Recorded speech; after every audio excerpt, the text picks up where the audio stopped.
लेकिन पहले यह देखिए कि पानी सिर से ऊपर जाता देख प्रधानमंत्री मोदी ने वक्फ कानून पर खुद मोर्चा संभाला। पीएम मोदी ने वक्फ कानून को लेकर इंडी गठबंधन के जो दो बड़े भ्रम फैला रहा है उसका उन्होंने तगड़ा जवाब दिया।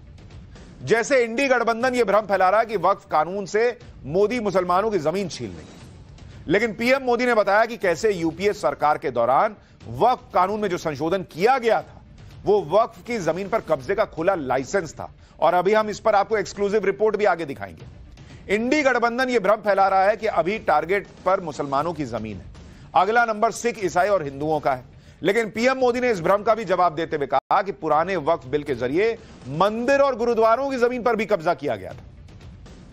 पीएम मोदी ने वक्फ बिल पर और क्या कहा, इसकी पूरी डिटेल बताऊंगा। राहुल से लेकर ममता तक वक्फ बिल पर क्या कह रहे हैं, बॉर्डर स्टेट में ही वक्फ पर बवाल क्यों बढ़ रहा है, क्या यह सिर्फ इत्तेफाक है, आज इसकी भी बात करूंगा। क्या मुसलमानों को भड़काने में पाकिस्तान, बांग्लादेश भी लग गए और वक्फ की जमीन हड़पने वाले लैंड माफिया और नेताओं की साठगांठ के आरोप पर एक्सक्लूसिव इन्वेस्टिगेशन थोड़ी देर में दिखाऊंगा। लेकिन आज जो बवाल हो रहा है पहले उसकी एक झलक देखिए।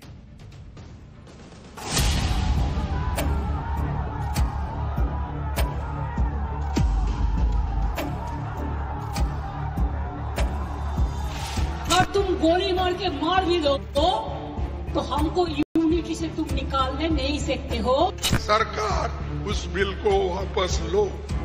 वक्फ बिल फ्रीडम ऑफ रिलीजन पर आक्रमण है। हमारी मस्जिद से कोई खिलवाड़ करेगा, कब्रिस्तान से खिलवाड़ करेगा, बाप दादा की पुरखों की जमीन जो वक्फ है उसमें खिलवाड़ करेगा, लोग ऐसे ही बड़े बैठे रहेंगे।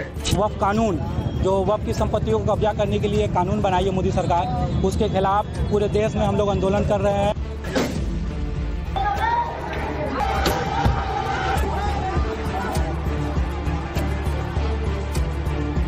अब हम सर पर कफन बांध चुके हैं, हम अपना हक लेके रहेंगे। अल्लाह के मिल्कियत में बर्दाश्त नहीं करेंगे। जब मुसलमान अपने ईमान पर आ जाए तो फिर वो देखता नहीं है सामने कौन है।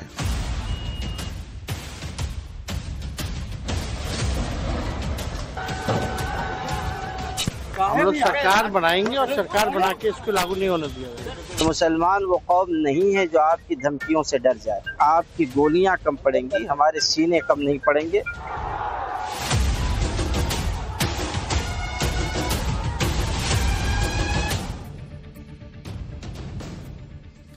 वक्फ कानून के विरोधियों को जवाब देने के लिए खुद पीएम मोदी को मोर्चा इसलिए संभालना पड़ा क्योंकि ऐसे संकेत मिलने लगे हैं कि वक्फ की आड़ में देश की सुरक्षा को खतरे में डाला जा रहा है।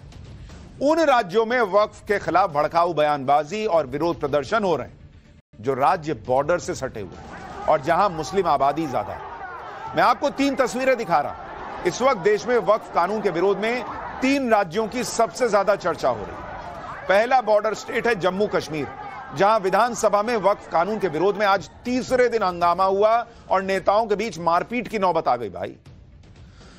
दूसरा बॉर्डर स्टेट है बंगाल, जहां मुर्शिदाबाद में वक्फ कानून के विरोध में भीड़ ने पुलिस पर ही हमला कर दिया और मुर्शिदाबाद बांग्लादेश बॉर्डर से लगा हुआ जिला है। तीसरा बॉर्डर स्टेट है मणिपुर, जहां पहले से ही हालात ठीक नहीं है और वहां पर वक्फ के खिलाफ बड़े बड़े प्रदर्शन हो रहे हैं। मणिपुर में वहां वक्फ का समर्थन करने पर बीजेपी नेता के घर में आग तक लगा दी गई थी। इसलिए यह सवाल पूछना पड़ रहा है कि वक्फ कानून के विरोध में शुरू हुए यह प्रदर्शन भले ही अभी छोटे स्तर पर है, लेकिन जहां एक तरफ पाकिस्तान हो, दूसरी तरफ बांग्लादेश हो, ऐसे में बॉर्डर स्टेट में खास तौर पर मुसलमानों को जो भड़काया जा रहा है, क्या वो सिर्फ इत्तेफाक है? और ऐसी जगहों पर अलर्ट रहने की ज्यादा जरूरत है। सबसे ज्यादा टेंशन तो पश्चिम बंगाल को लेकर हो रही है क्योंकि वक्फ कानून के विरोध में कल बंगाल के मुर्शिदाबाद में जो हिंसक प्रदर्शन हुआ उसमें सबसे डराने वाली बात यह है कि उग्र भीड़ ने बंगाल की पुलिस को भी निशाना बनाया था। पुलिस पर पथराव हुए, पुलिस को अपनी गाड़ी छोड़कर भागना पड़ा। अब ऐसी ऐसी तस्वीरें आई, भीड़ ने गाड़ी में आग लगा दी। हालत यह हो गई कि मुर्शिदाबाद में इस प्रदर्शन के बाद भारी पुलिस फोर्स को तैनात किया गया है। पुलिस को इलाके में लगातार गश्त लगानी पड़ी। मुर्शिदाबाद से हमारे सहयोगी की एक रिपोर्ट देखिए, फिर बताऊंगा कि ममता बनर्जी ने इस हिंसा पर क्या कहा है और वो कैसे ऐसी बात कह रही हैं जो हो नहीं सकती लेकिन मुसलमानों को भड़का जरूर देगी। जो विरोध प्रदर्शन हो रहा था और इसी इलाके में जो है ये आप सड़क देख रहे हैं, यहाँ पर घंटों तक प्रदर्शन चलता रहा। कहा जा रहा है करीब करीब 3 बजे से लेकर 7 बजे तक यहाँ पर प्रदर्शनकारी जो है वो सड़क रोककर यहाँ पर बैठे थे और उसके बाद ही पुलिस से उनको समझाने बुझाने की कोशिश की, लेकिन उनकी लाख कोशिशों के बावजूद जब वो नहीं हटे तो उन पर लाठीचार्ज किया। आप देखिए बीते रात की ये तस्वीरें हैं, शाम की तस्वीरें हैं, जहां पर इस पुलिस गाड़ी को आग के हवाले कर दिया गया था। हालांकि रात में ही गाड़ी को यहां से हटा लिया गया है, लेकिन इसके निशान अभी भी यहां पर है जब हिंसा यहां पे भड़की थी। आप ये भी देखिए कि जिस मुर्शिदाबाद में वक्फ कानून के खिलाफ हिंसा भड़की, वो इलाका कहां पर है। मुर्शिदाबाद जिला बांग्लादेश के बॉर्डर से लगा हुआ जिला है। मुर्शिदाबाद में 125 किलोमीटर का बॉर्डर इलाका है। मुर्शिदाबाद में 66% से ज्यादा मुस्लिम आबादी है और इस इलाके में सियासी रूप से टीएमसी का दबदबा है।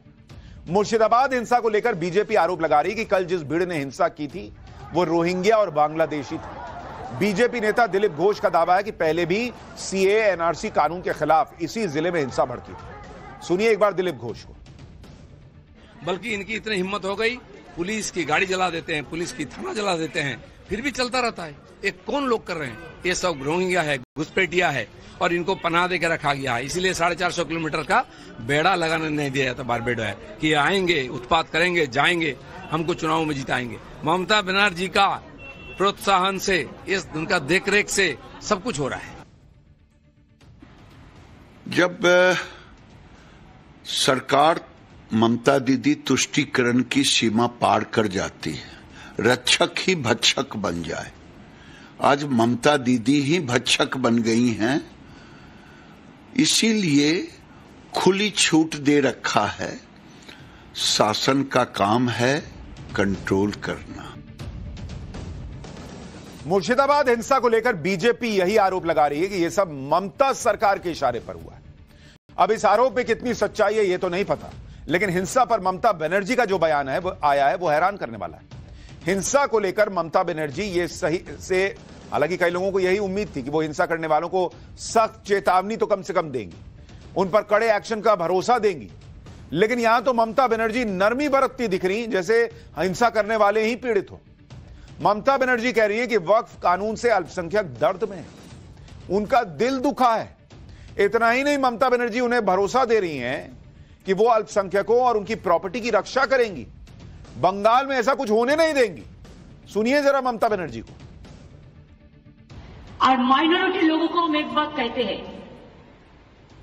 देखिए आप लोगों को दिल में दुख हुआ है वो आपका प्रॉपर्टी के लेके, आप भरोसा रखिए बंगाल में ऐसा कुछ नहीं होगा जिसमें कोई डिवाइड एंड रूल होगा। आप लोगों ने ये मैसेज दीजिए कि सबको एक साथ में रह के बचना है, जियो और जीने दो। इसके लिए बेसमाल होने का बात नहीं है।